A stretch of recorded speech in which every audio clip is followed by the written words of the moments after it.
കാക്കിരി പൂക്കിരി എന്നുള്ള കവിത അപ്പൊ അടുത്ത കാലത്ത് എഴുതിയതൊന്നല്ല, അത് 25 കൊല്ലങ്ങൾക്ക് മുമ്പ് എഴുതിയ ഒരു കവിതയാണ്. നിങ്ങളാരും ജനിച്ചിട്ടില്ല. എൻ്റെ വീട്ടില് ഇപ്പൊ താമസിക്കുന്ന വീടല്ല, എൻ്റെ തറവാട്ടില് ധാരാളം മാവുകൾ ഉണ്ടായിരുന്നു. ഗോമാവ്, പുളിമാവ്, പടർന്ന മാവ്, മൂവാണ്ടൻ മാവ്, ഇങ്ങനെ പലതരത്തിലുള്ള തേന്മാവ് ഒക്കെ ഉണ്ടായിരുന്നു. അപ്പം അതിനകത്തൊക്കെ മാങ്ങ ഉണ്ടാകുമ്പോൾ സ്കൂളിലേക്ക് പഠിക്കാൻ വരുന്ന കുട്ടികൾ അവിടെ വീട്ടിലേക്ക് വരും. അതിൻ്റെ താഴെയുള്ള മാങ്ങകളൊക്കെ പെറുക്കും, തിന്നുമൊക്കെ ചെയ്യും.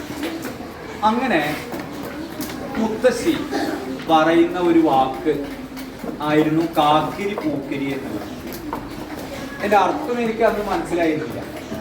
അപ്പം എന്താ വെച്ചാൽ കൃത്യമായ ആകൃതിയില്ലാത്ത, കൃത്യമായ രൂപമില്ലാത്ത ഒരു സംഗതിനെയാണ് കാക്കിരി പൂക്കിരി എന്നുള്ള വാക്കുകൊണ്ട് ഉദ്ദേശിക്കുന്നത്.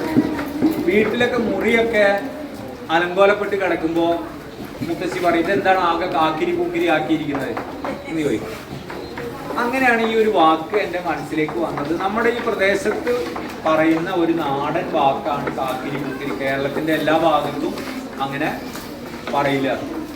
നിങ്ങൾ നിഘണ്ടു നോക്കുകയാണെങ്കിൽ, ഡിക്ഷണറി, മലയാളം ഡിക്ഷണറി നോക്കുകയാണെങ്കിൽ കാക്കിരി പൂക്കിരി എന്ന് പറഞ്ഞ വാക്ക് അതിനകത്ത് കാണില്ല. കാക്കരം പൂക്കരം എന്ന് പറഞ്ഞൊരു വാക്കാണ് കാണുന്നത്. അപ്പോൾ അത് വേറെ സ്ഥലത്ത് വേറെ പോലത്തെയാണ് പറയുന്നത് എന്നുള്ളത്. അതിൽ നിന്നാണ് ഈ കവിത എഴുതിയത്, കാക്കിരി പൂക്കിരി എന്നുള്ള കവിത. 2 കവിത ഞാൻ അതിനെക്കുറിച്ച്, മാവിനെ കുറിച്ചിട്ട് എഴുതി. അതിനകത്ത് ഒന്ന് ഇതാണ്, ഒന്ന് വേറൊന്നാണ്. ആ രണ്ടാമത് എഴുതിയത് ഞാൻ ആദ്യം എന്ത് ചെയ്യാം, വായിക്കാം, എന്നിട്ട് മതി. ഇത് തക തകാന്ന്, രണ്ടിനൊരു സാമ്യം ഉണ്ടെന്ന് എനിക്ക് തോന്നി. പിന്നീടാണ് എനിക്കത് തോന്നിയത്. ഇത് തക തക എന്നാണ് ഇതിന്റെ പേര്. നിങ്ങൾക്ക് പഠിക്കാനുള്ള ഏതായിരുന്നു?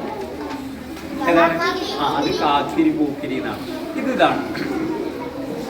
മൂവാണ്ടൻ മാവു കണ്ടോ, തക തക മാവിന്റെ കൊമ്പു കണ്ടോ, കൊമ്പത്തു മാങ്ങ കണ്ടോ, തക തക മാങ്ങ പഴുത്തു കണ്ടോ.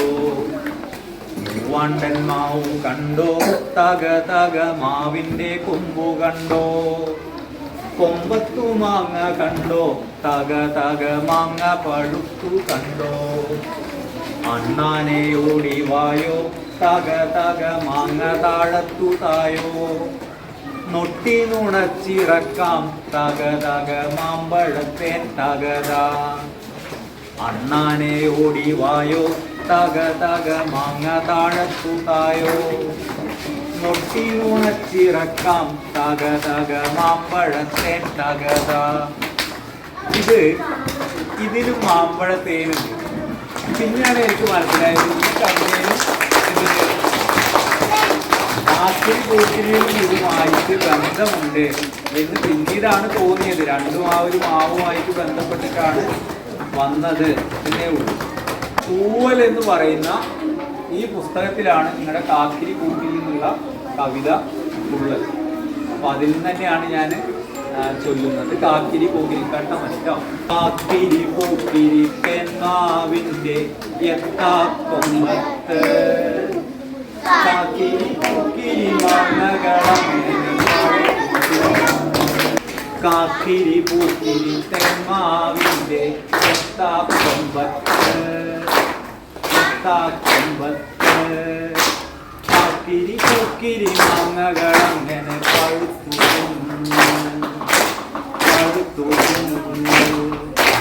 കാക്കിരി പൂക്കിരി പിള്ളേരങ്ങനെ ആട്ടുവിളിക്കുന്നു.